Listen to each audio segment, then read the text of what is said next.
वेगचू पगली मतार लारनी है मारो साथ आखी वरन तो ना जा दे करी दे करी दे करी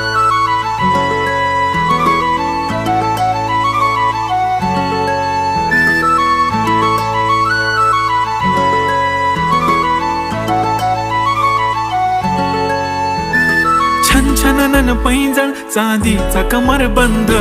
खनखनन बागड्यांचा हिरवा पिवळा रंग लावणी केसात गजरा पांढरा आणि शुभ्र दिसते इतकी सुंदर कोणीही होईन दंग काळी बिंदी काळी कुर्ती घालून आली ती बोलली अहो भेटाना नदीच्या काठीशी होले होले आली ती माझ्या पाठीशी बोलली अहो भेटाना नदीच्या काठीशी